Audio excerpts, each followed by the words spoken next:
Welcome in to News and Views with Tom Lamprecht. The stories you've heard and the ones you need to hear. We're going to win in Virginia. You see, what happens in Virginia my fellow Virginians will in large part determine what happens in 2022, 24, and on. This is the Biden policy. There's a big wake-up call. The majority is broken. Your life, your values, your voice. This is News and Views with Tom Lamprecht on Talk 96.3 and 103.7. Oh, yes, to quote Winsome Sears, how sweet it is. I mean, wow. We still don't know what's going on in New Jersey. A lot of people don't know what's going on in New Jersey, ever, but it is a neck-and-neck race in New Jersey. You know, Murphy was ahead of Citarelli. And they found out that one of the areas, was it a county or a district? Or anyway, part of New Jersey double counted. And I thought to myself, oh, boy, here we go. Well, after yesterday, let's hope that what Kamala Harris says, we hope she's right for Constipation woman. And whatever happens in Tuesday will what happens in Virginia will happen in 2022, 2024, and beyond. I hope she's right. I hope you're right, Kamala. So, big night last night, and we thought yesterday that there was a good chance that we'd see victory in Virginia. And Youngkin did beat McAuliffe, was ahead the whole night. Now, at the end, it tightened up. It was at the end of the day, it was about 3.5 points, something like that. He was up by 12, 15 points a couple of times. But, some of the big thing was Fairfax County in Northern Virginia didn't come in for the longest time. And we were texting back and forth last night, and we're thinking, oh, boy, here we go again. Fairfax County, the largest county in the state of Virginia, they're going to hold out until they find out how many votes they need to overcome Youngkin. And they'll, if Youngkin's ahead by 203,000 votes at the midnight hour, Fairfax County will chime in, oh, we have 203,001 votes. Gee, how about that? Fortunately, it didn't happen. Why is it it's always the bluest, largest, should be the most sophisticated precincts? Yeah. It's always, they were supposed to have it in, 3 o'clock yesterday, I think, the early votes. I think it's basically, it could be one of two things. Cheating is certainly a possibility, but the other possibility is it's full of incompetent workers. What can I say? I mean, you look at the federal government, you think, my goodness, the federal government, wow, they should have all the resources in the world, right? And yet they couldn't run a lemonade stand. Did you watch any of the coverage on Fox last night? Yeah. Was it Bill Hemmer, I think is his name? The guy at the board? Yeah, he does a really good job of really dissecting the precincts. Yeah, that was interesting. 3 thoughts came to my mind and 3 passages of Scripture. What are you talking about, Lamprecht? I'll tell you. First of all, let me say, since last November, how many times on this program have we said, pray for America, pray that the people would wake up? You got to say, looking at what happened yesterday, that was answered prayer. Mm-hmm. That was answered prayer. But 3 thoughts came to mind. 1, Proverbs 21:1. The heart of the king is in the hand of the Lord, and like rivers of water, he channels it wherever he will. God's sovereignty was alive and well. And I would say, too, that Youngkin and Sears, both very strong, outspoken Christians. And, in fact, I've got a portion of Winsome Sears' acceptance speech last night when she claimed victory. Has she actually been declared the winner yet? I don't think she has.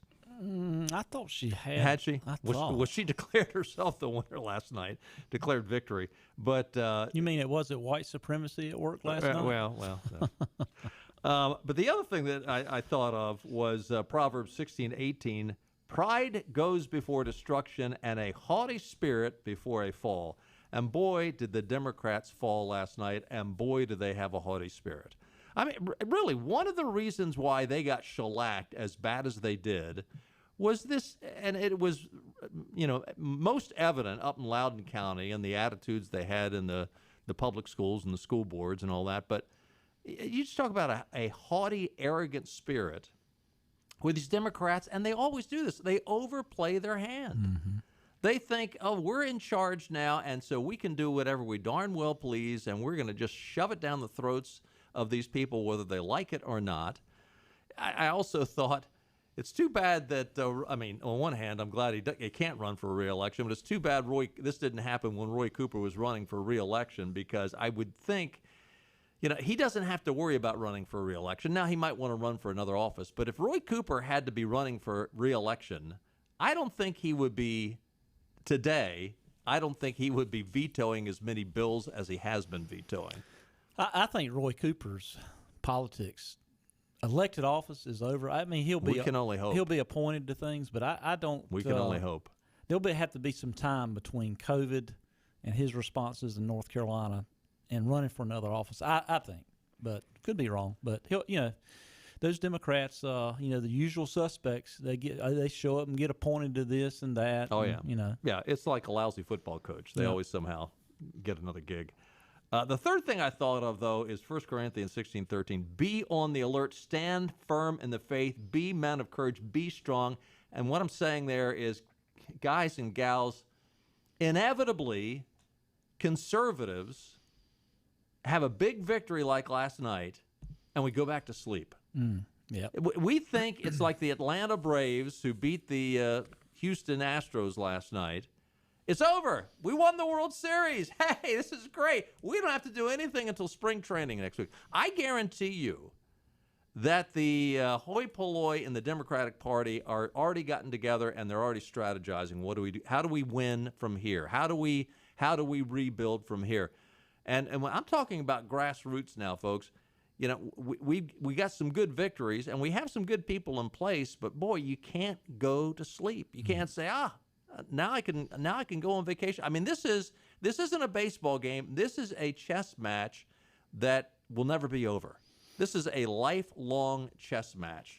And right now we need to be thinking about, okay, what's our next move? Well, at that point, I remember when Steve Logan was a football coach here. Yes, football, but I remember him saying, it's as important how you handle a win as it is how you handle a loss. Oh, yeah. And so to that point, bingo. They've got to, just not assume 2022's in the bag. I used to like Larry Sabato. I used to think he was. I mean, he did a good job conning people, thinking that he really was not, biased one way or the other. That he was just looking at the numbers and trying to come up with, accurate. Sort of like Bill Kristol. But what happened to Bill Kristol? Fooling people that he was a conservative. Bill Kristol, the guy that started the Weekly Standard. Oh my goodness. He endorsed McAuliffe. Yeah, that was unbelievable when I heard that. What in the world is going on? And again, I think we've talked about this before. I think guys like Bill Kristol are ticked because he hasn't been revered as the godfather of conservatism. And I think his attitude, and I'm speculating here, but I think his attitude is, well, I'm going to take my ball and go home. If I can't be the chief, the head honcho, I'm not going to play. Well, I think he's one of those that fall in the category, they call him the K Street lobbyist in Washington, D.C. Trump didn't invite them to the party. Right. Trump did not make them have generational wealth by bringing them to the ad campaigns. Bingo. I mean, let's just face it. And that's why there's so many anti-Trump Republicans, because they didn't get an invitation to the dance when he was running. Now maybe he's already doing this, but I guess Bill Kristol wants a gig on MSNBC or CNN as the token, quote, conservative. And, this is a conservative talking now. Oh, he endorsed McAuliffe.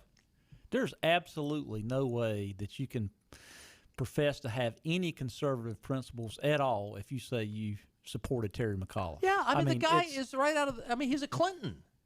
And, pro-abortion, anything socialist, communist, pro-Clinton is Terry McAuliffe. He actually doesn't have any ideals. He will be whatever he needs to be when he needs to be it. Sort of like Bill Clinton was. Oh, yeah, I mean, Bill Clinton would lick his finger and stick it in the air to see which way the political winds were blowing, Well, and then he'd make a decision. I didn't know where you're going there with that, Bill Clinton. Woo.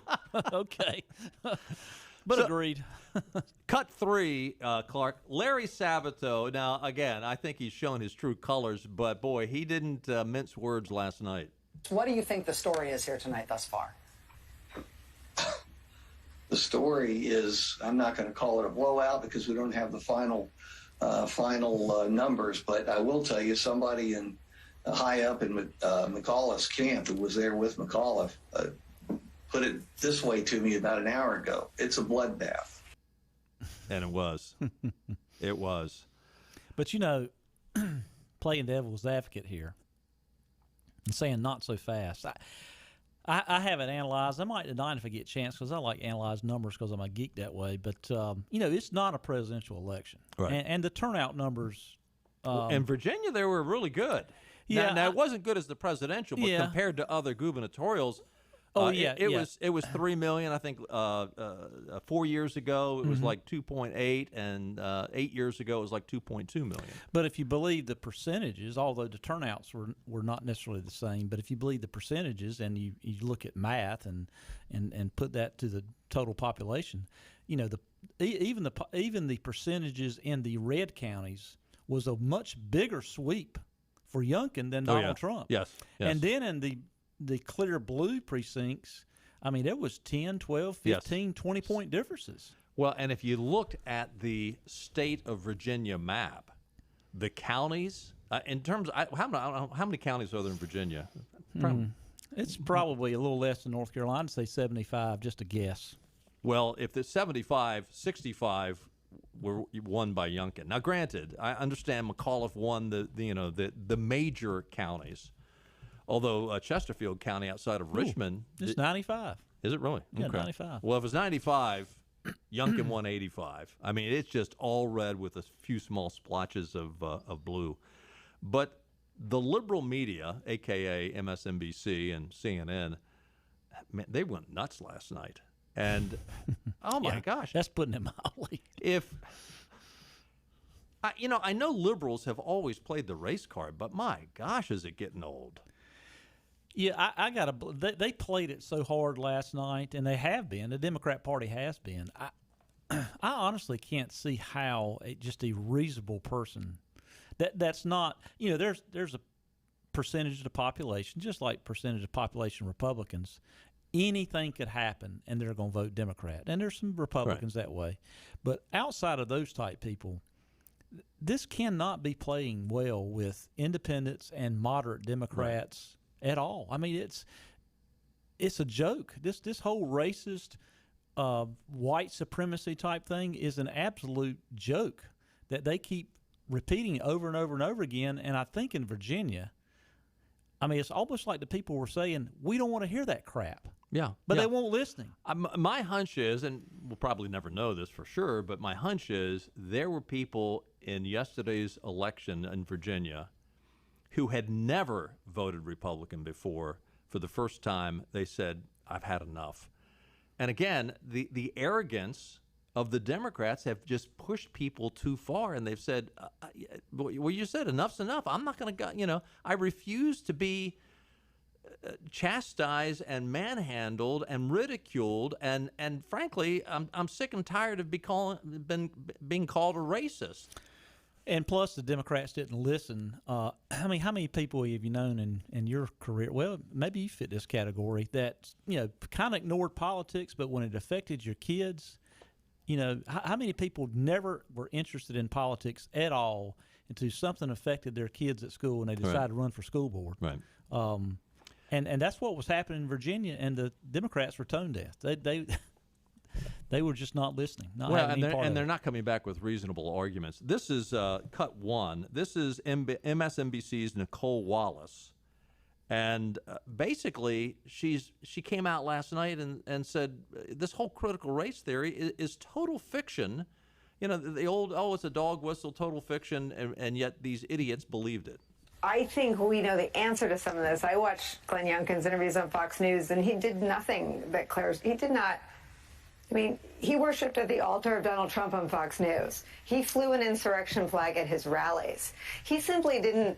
He played dumb about a Zoom rally. He did not really put much distance between himself and Donald Trump on the big lie or the deadly insurrection in which police officers were maimed by flagpoles. So I think that the real ominous thing is that critical race theory, which isn't real, turned the suburbs 15 points to the Trump insurrection-endorsed Republican. What do Democrats do about that? Well, this woman ought to lose her journalism credentials entirely. I mean, 3 lies within that short statement. One, calling the Gadsden flag the insurrection flag. Yeah. I mean, that's not a lie, but it's certainly a misrepresentation. Then she talking about how, you know, he worshipped at the altar of Donald Trump. Oh, my goodness. I mean, the guy, now, when Donald Trump endorsed him, he said, thank you very much. And that's about all he said. That was it. I mean, that's to your point about her as a journalist. She's not that bad a journalist. She's a liar. There's no other way for it. She's a liar. That's a harsh word to use someone, but she's a liar, and she knows she's a liar. And then she says, "Oh, and the police officers that got beaten with flagpoles at the goodness. January 6th. Oh, where are they? The only person that was hurt was someone that was shot by a cop, but that person was. It was okay to shoot that person. This is the most ridiculous comments, though. Came from a ridiculous individual. Racist Joy Reid, and she and Juan Williams apparently get the same talking points from the DNC. Cut 2. And the exit polls showed that which was interesting, that the coronavirus, or that the virus, was a very low not importance to many voters there. It was education, which is code for white parents don't like the idea of teaching about race. And I mean, unfortunately, race is just the most palpable tool in the toolkit. It used to be of the Democratic Party back in the day when there were Dixiecrats, and now of the Republican Party. It just is powerful. Yeah.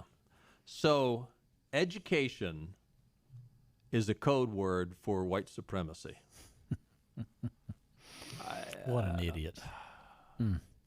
Does anybody... Now, I know the ratings of these liberal stations are terrible. You know, Fox News beats them, like 2-1. But does anybody listen to them without and keep a straight face? I don't know about MSNBC, but of course the ratings for their shows are down. But you know, CNN, people watch a lot of CNN news for whatever reason. Their opinion shows are not being followed at all. But this, I can't imagine who actually listens to MSNBC. I mean, if you believe what she is saying, then you're a stupid person. No other way to say it. Jake Tapper said he was absolutely shocked to see the results. In all honesty, I was not shocked to see the results of Virginia. I wouldn't say I was shocked to see New Jersey, because we talked about this yesterday on the program, that, there was a shot. I was pleasantly surprised. Now, again, we don't know who's going to win. And by the way, we're probably not going to know until probably sometime this weekend, because they're allowed to count absentee ballots that were postmarked by, I believe, 5 o'clock yesterday. They are allowed to count them up through Friday. So chances are we're not going to know until sometime this weekend. Look out. Yeah. When it's this close.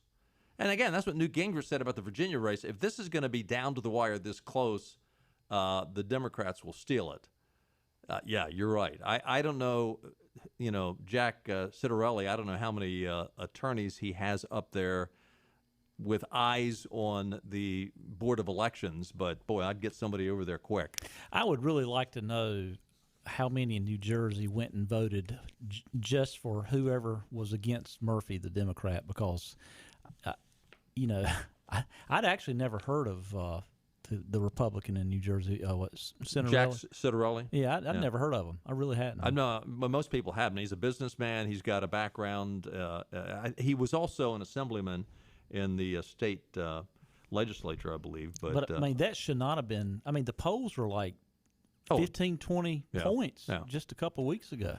Well, you know, something you mentioned earlier, it is interesting that in Virginia, now I really don't know, I can't say about up in New Jersey, but in Virginia, it was the highest vote turnout for a gubernatorial election ever. And again, it wasn't as big as the presidential election.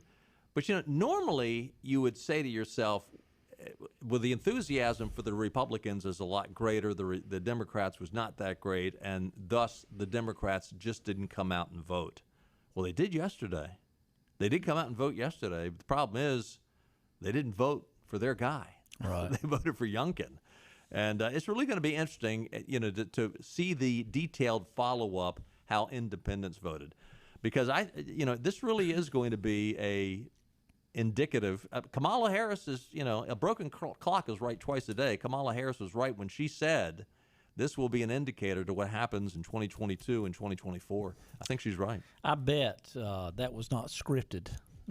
And I bet she regrets saying it. Yeah, because I just, you know, as desperate as the McAuliffe campaign seemed the last week or two, I just can't imagine them putting that, you know, for her script to read. I think she ad-libbed on that one.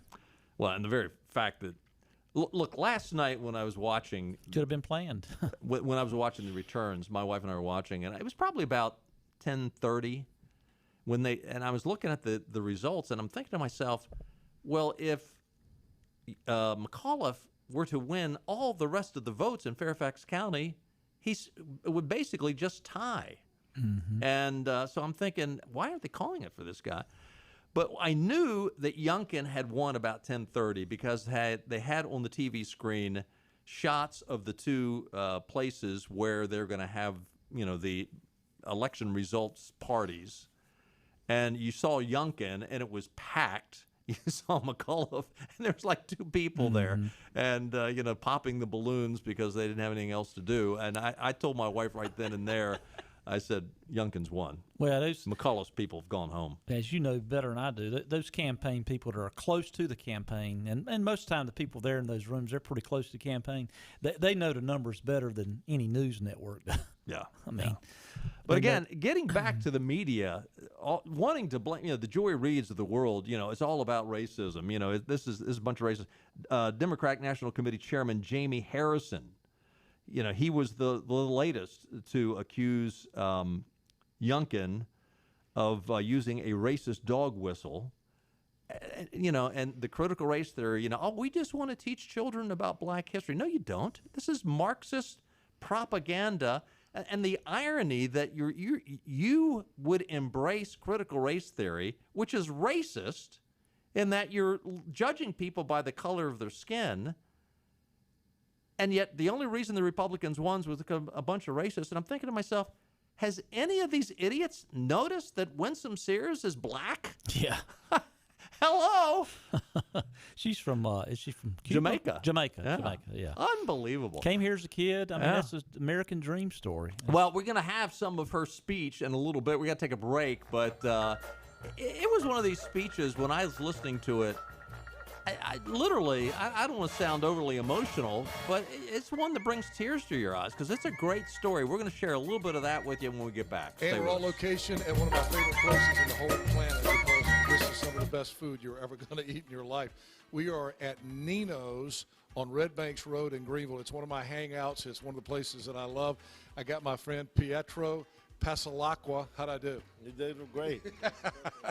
Let's talk about the food. What makes this place? I know it's special Italian from authentic Italians, but tell us why it's so special.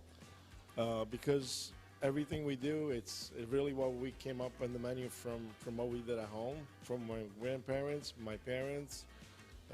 So it's exactly what we eat at home, and that's the way we cook. That's why it's special. And the atmosphere in this place is special also. From the bar to the two dining areas. You got two different dining areas, and now the weather's nice, so there's going to be a lot of folks that want to eat outside. Yeah, we have two rooms. One room is designed a little different. We're also working on the patio to make it more attractive and more useful in the summer with a cocktail service, and we're always improving our services. And of course, my friends here, my buddy, Chef Massimo, who I love, and Sal and Pietro, you guys do a great job here. Not just Italian, but I had a great pork chop here the other night. You got great steaks, too. Mm-hmm. Yes, we're also adding filet mignon in the future on our menu. And Massimo is coming out with a really good side dishes for it. And so we're really excited to come out with new meats and fish dishes. All right, Nino's on Red Banks Road in Greenville. Same people that give you Marabello's and the great pizza that you get at Marabello's, but this is fine dining at Nino's. If you haven't been here, you don't know what you're missing. Come see them at Nino's on Red Banks Road. And Pietro, what is that famous saying about Nino's? The food that you enjoy with people that you love. Hi, I'm Richard Langley, and after helping my grandmother with an iPad she received as a gift, I realized how many other older adults may also have challenges with their own technology. Happy Grandma specializes in helping with any tech issue you may be experiencing. Whether it's setting up a new computer or TV, having issues with the printer or Wi-Fi, or showing you how to use your tech, we want to help you. To make it easier, we come directly to you with a smile on our face. When tech gets tough. When tech gets tough. When tech gets tough. When tech gets tough, get happy. Happy Grandma Senior Tech Support. Living easy is the sound of children laughing as you make memories with neighbors and friends. It's the sound of nothing at all. It's the smell of the salt air. Hear the waters against the marsh grass. See the beauty of our coast. Bow Coast, located in Beaufort, North Carolina. Southern Living's best small town. This is your Drive at 5 and ENC with Tom Lamprecht. Welcome back to News and Views on Talk 96.3 and 103.7. Today is National Sandwich Day. One of my favorite people. From the Earl of Sandwich? I guess so. Yeah. It is November the 3rd, the post-election day. Take a look at your weather forecast. A slight chance of rain after 2 a.m. tonight. Otherwise, mostly cloudy. Crisp, low around 41. Thursday, a chance of rain and gusty winds. Chance of rain 30% tomorrow. High tomorrow, only 54. Tomorrow night, patchy frost. It'll be the first frost of the year, isn't it? It will be. Yeah. So a low tomorrow night of 36 and some low-lying areas, I guess. Would it be low-lying that gets the more chance of a frost? I think so. I just read the weather. I don't understand it. We are in the beginning of a mass extinction. That's good, Clark. Right on time there, Clark. Good job. That is, what's her name? Greta. Greta Thunberg. How dare you? Yes. Oh, I'm sorry. How dare you? She was over in Scotland this week having a big time. She was probably flew in a private plane. Oh yeah. Did you hear her singing over there? Mm-mm. She and her other little high school buddies were singing to the tune of "She'll Be Coming Around the Mountain." I should be back in school. She was singing, "Take your climate summit and shove it up your aunt. Take your climate summit and shove it up your aunt." Yeah, well, you didn't see that? No, I didn't. Oh, well. I did see her. I did see our lame president. False limb? No. At the climate summit. I mean, okay, he's at the climate summit. When asked a question about the causes of inflation, he said, of course, everyone knows the COVID supply chain issues and just that Russia and OPEC nations just refusal to pump more oil. What an idiot. I mean, first of all, we probably somewhat right. I mean, we won't mention that, hey, you just closed down our pipeline, closed down us, drilling on federal lands and stuff. But you're at a climate summit and you said, well, we'd have better, we'd have inflation so bad if those Russians would, OPECs would just pump more oil. What an idiot. I mean, he's an idiot. He's a laughing stock. Yeah. By the way, we're going back and forth to the election. No, that's good. I think it's all good. There's a story that I guess WBTV broke down in Charlotte, and it sounds almost identical to the Loudoun County story where that guy raped the 15-year-old girl. This is off the WBTV website. A sophomore student at Hawthorne Academy High School was suspended late last month after reporting being sexually assaulted by a male classmate. The female sophomore student said she reported the assault to the school officials after sitting through a Title IX education class at the beginning of the school year. School officials alerted police to the report. Charlotte-Mecklenburg Police Department investigated and ultimately pressed charges against a minor for sexual battery as a result of the female student's report, according to a police department spokesperson. Despite the charges by police, school administrators at Hawthorne Academy High School accused the female of filing a false report and suspended her. The girl's outraged mother called WBTV's chief investigative reporter, Nick Oshner, whose ongoing investigation has shined a light on Charlotte-Mecklenburg High School's handling of a reported tapes of sexual assaults. And I think that's my computer talking to me. The 15-year-old sophomore student recounted the nearly daily harassment she experienced from the male student until one day, she said it turned into more. He would come into the bathroom and he would push me into the stall. And, he sexually assaulted her. WBTV agreed not to identify the girl or the mother since the girl reported being a victim of sexual violence. The school did their own investigation and said, hey, look, unfortunately, it looks like there's no evidence that shows that what your daughter is saying took place. The mother said, we're going to have to give her a day of suspension. And so they did. Really? It's sort of interesting. Now, I do not believe, I believe you need to do an investigation, but you're going to have your school supersede the police department?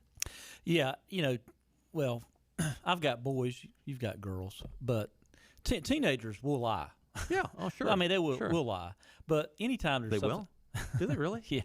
But anytime there's something like this, I mean, you got to have I don't believe you always believe the accuser. I mean, you got to have an investigation. But to your point, the Charlotte-Mecklenburg Police Department filed charges. Yeah. I mean, they're professional investigators. Yeah. And you're going to then suspend a girl because you think your investigation led to something different? Yeah. I just can't believe it. When I read that, I had to reread it and say, is this a fake website or something? Yeah. Because it just makes no sense whatsoever. By the way, going back and forth the election here,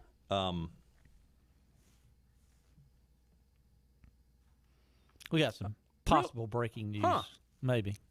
Now, who's this guy, Jack? I don't know. I just got a text from the P-Man. Patrick Johnson. Yeah. Yeah, okay. Patrick, it's probably on mine as well. Yeah, I am on here. I didn't look at it yet, though. An individual is saying that Pelosi is telling people she is not running for re-election tonight.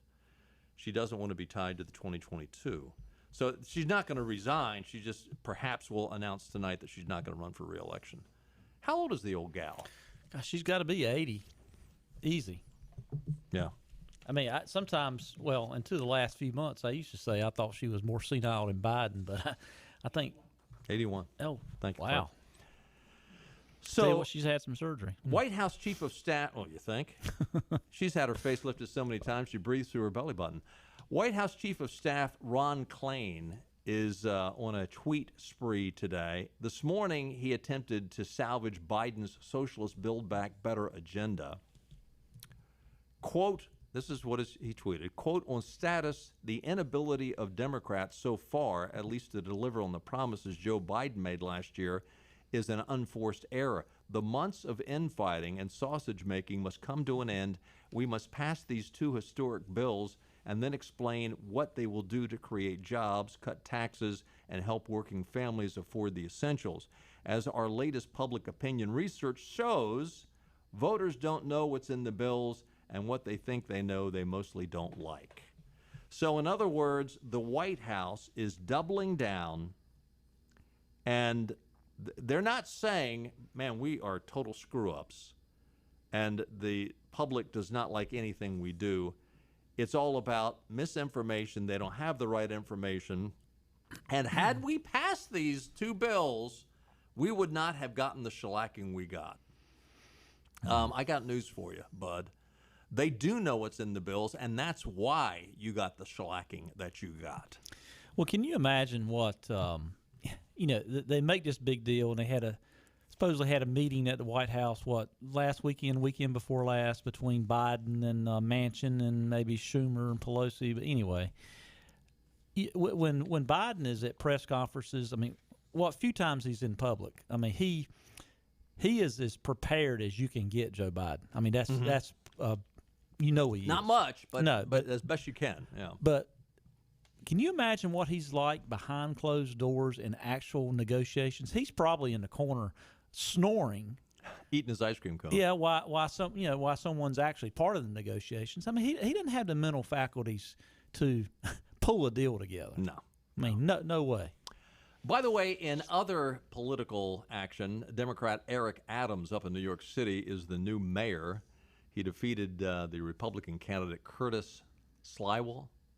And now the only positive thing about this is that Adams, a former state senator and police captain, had been very much pro-police.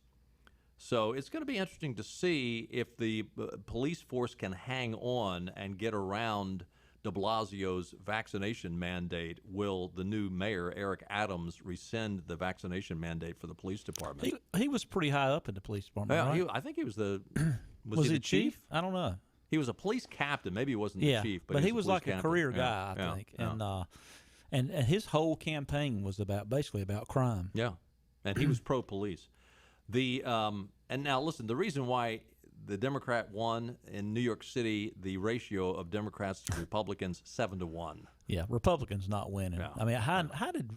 I'm surprised they get any Republicans to run. Yeah, how did Giuliani ever win in New York? I just. Good question. I just don't. Rudy. Oh, we don't have Rudy back. That shows you what a savvy political guy he is. Yeah. But he did clean up New York. Big time. The difference from the first time I went to New York in college in '87 and a few years after Rudy was just astounding. Yeah. Black and white. The Republicans also in New York City won 4 contested city council races, and there's a chance that they could actually get a 5th. I couldn't find out what kind of, what does the lay of the land look like in New York, but Republicans won there. Republican Mike Carey, a Trump-backed coal lobbyist, bested 2-term state senator to win an open U.S. House seat in Central Ohio. Democrat Shontel Brown coasted to victory up in Cleveland. And the only other special election was Alcee Hastings' old seat. And that is neck and neck. I couldn't really find out who was ahead in that race down in Florida, but apparently it's neck and neck. So going down to the wire. Well, hey, we got to take another time out. When we get back, I want to play a little bit of Winston Sears' speech. Stay with us. We'll be right back.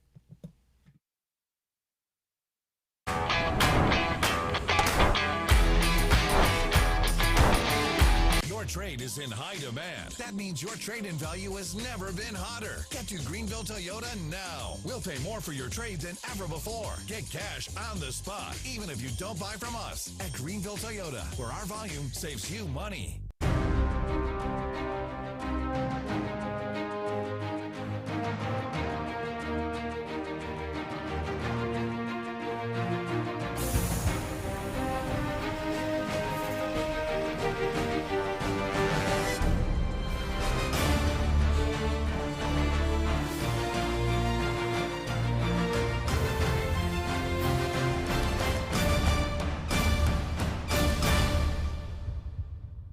Air service is back at Pitt Greenville Airport, offering safe, clean facilities and flights from American Airlines. That means the short commute, quicker lines, and better prices that get you where you're going fast and easy. See it for yourself. There's great things inside at Pitt Greenville Airport.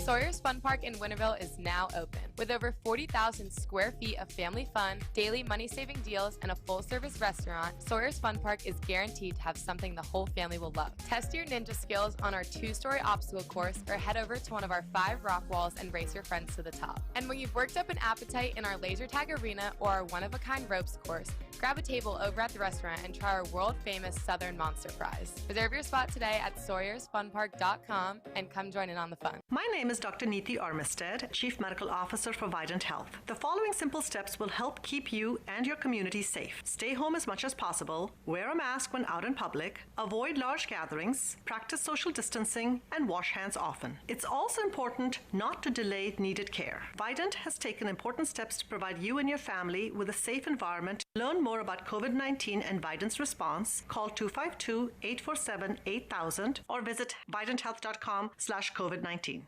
Acre Station Meat Farm, along with Lane Angus Beef, bring you Farm to Fork Beef.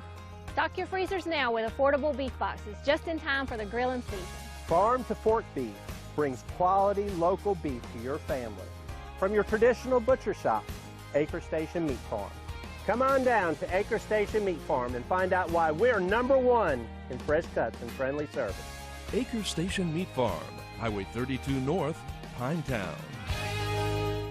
Air Service is back at Pitt Greenville Airport, offering safe, clean facilities and flights from American Airlines. That means the short commute, quicker lines, and better prices that get you where you're going fast and easy. See it for yourself. There's great things inside at Pitt Greenville Airport.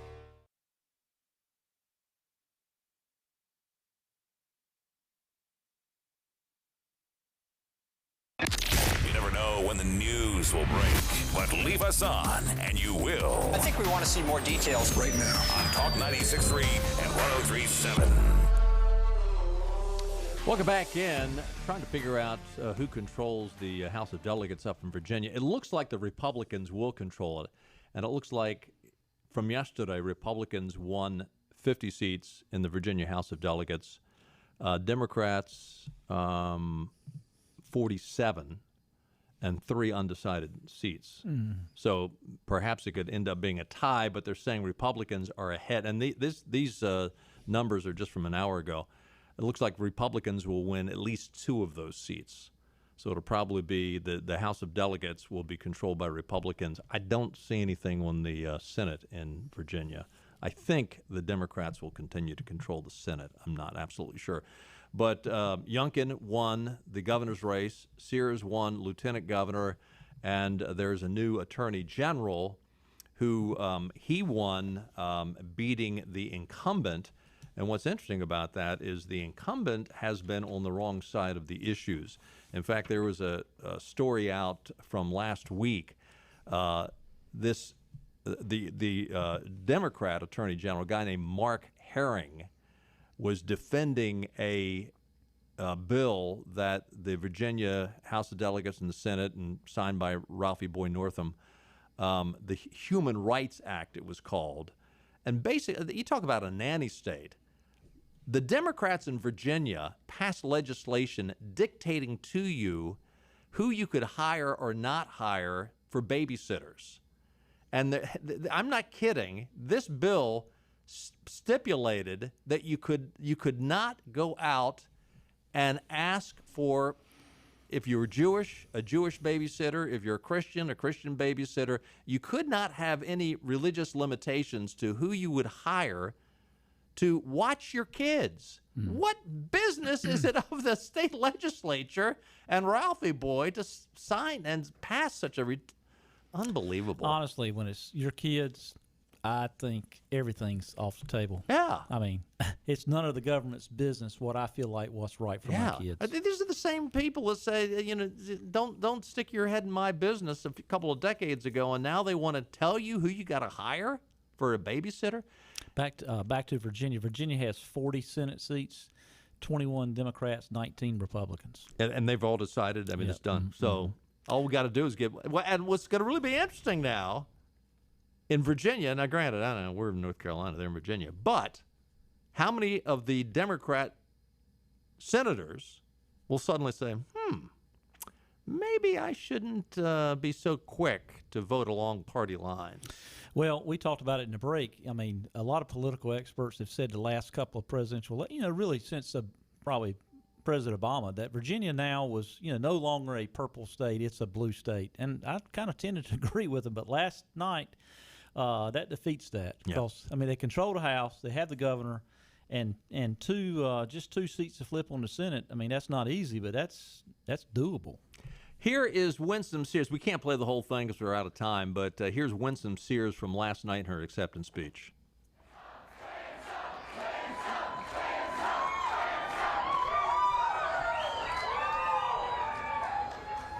I am at a loss for words for the first time in my life.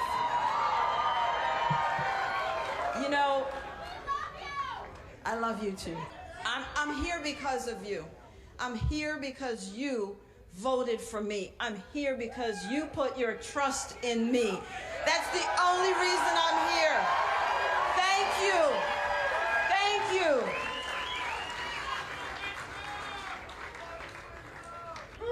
I'm telling you that what you are looking at is the American dream. The American dream. When my father came to this country, August 11th of 1963, he came at the height of the civil rights movement from Jamaica. He came, and I said to him, but it was such a bad time for us. Why did you come? And he said, because America was where the jobs and the opportunities were. And he only came with $1.75. $1.75. Took any job he could find, and he put himself through school and started his American dream. And then he came and got me when I was 6 years old. And when I stepped on that Pan Am Boeing 737 and landed at JFK, I landed in a new world. And so let me tell you this. I am not even first-generation American. When I joined the Marine Corps, I was still a Jamaican. But this country had done so much for me, I was willing to die for this country.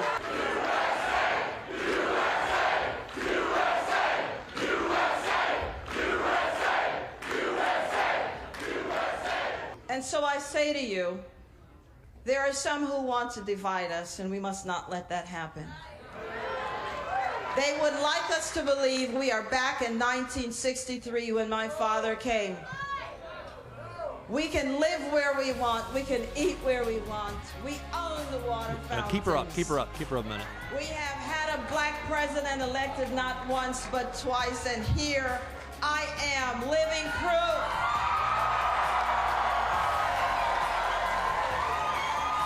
In case you haven't noticed, I am black, and I have been black all my life. Whatever it takes, 'cause I love the adrenaline in my veins.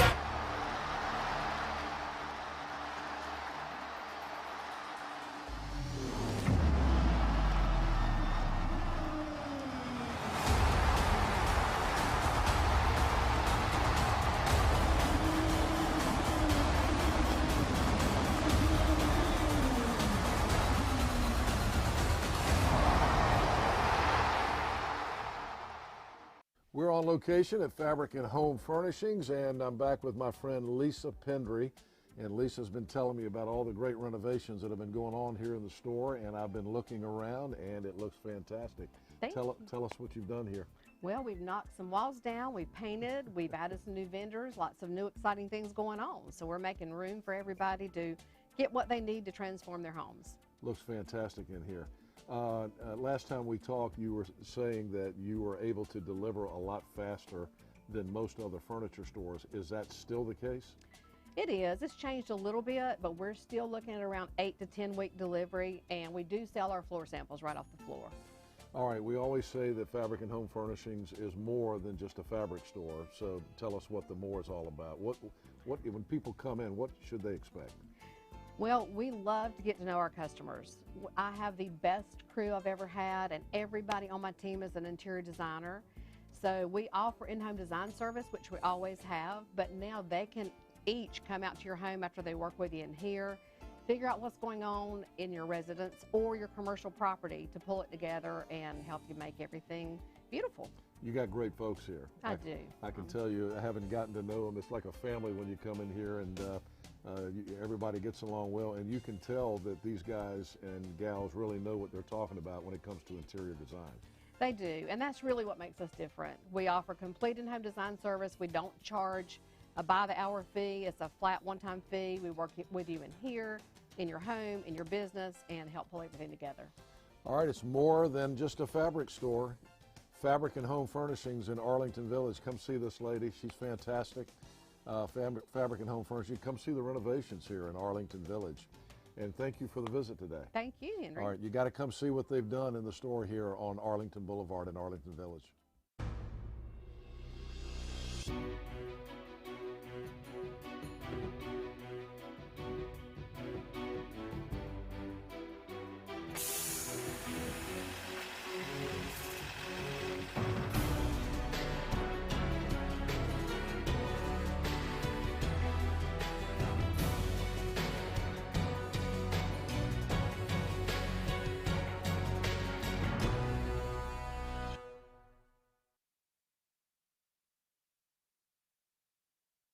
This is your Drive at 5 and ENC with Tom Lamprecht. Welcome back to News and Views on Talk 96.3 and 103.7. Welcome back in. I tell you, I love that speech. You need to go online and Google the Winsome Sears acceptance speech and watch the whole thing. She did a great job. It is one of those things that gives you goosebumps. By the way, the most fantastic election of all was a truck driver up in New York who beat an incumbent for an assemblyman position in the state assembly. I'm sorry, this was in New Jersey. And a guy named Ed Durr spent a total of something like $180 bucks. Yeah, something like that. Yeah, 150. That's all he spent. And the Republican Ed Durr ended up beating. And the it was incumbent. a high-profile Democrat he beat. I Yeah, think. yeah. So, hey, consider running. This might be the time. You might pull it off. There you go, Benny. Go for it. Hey, we'll see you tomorrow. A little political trivia. Tomorrow at 5. See ya. Bye-bye. All right.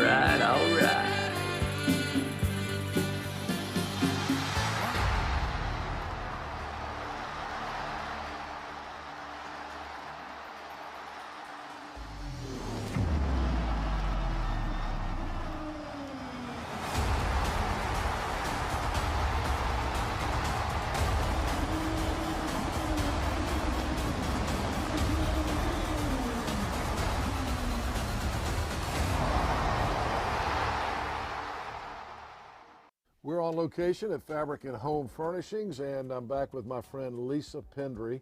And Lisa's been telling me about all the great renovations that have been going on here in the store, and I've been looking around, and it looks fantastic. Tell us what you've done here. Well, we've knocked some walls down, we've painted, we've added some new vendors, lots of new exciting things going on. So we're making room for everybody to get what they need to transform their homes. Looks fantastic in here. Last time we talked, you were saying that you were able to deliver a lot faster than most other furniture stores. Is that still the case? It is. It's changed a little bit, but we're still looking at around 8 to 10 week delivery, and we do sell our floor samples right off the floor. All right, we always say that Fabric and Home Furnishings is more than just a fabric store. So tell us what the more is all about. What when people come in, what should they expect? Well, we love to get to know our customers. I have the best crew I've ever had, and everybody on my team is an interior designer.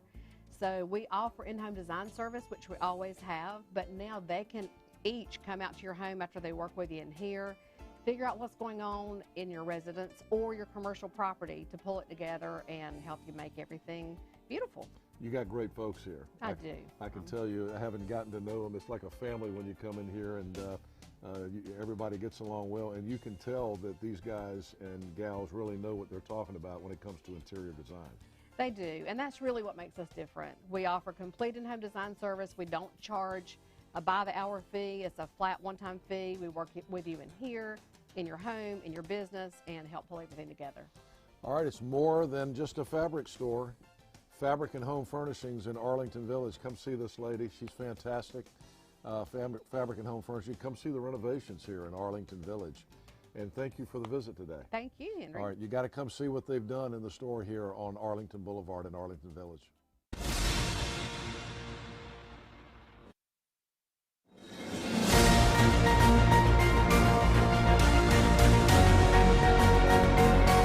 The infrastructure bill. This is a tax cut. Tax hike happy. Inflation and when it will come back down. Longer lasting than anticipated. The supply chain issues. Pushing prices higher. It's a mandate now for First responders were our heroes last year. Now you want to fire them. Virginia, Terry McAuliffe. His failing campaign. Andrew Cuomo will be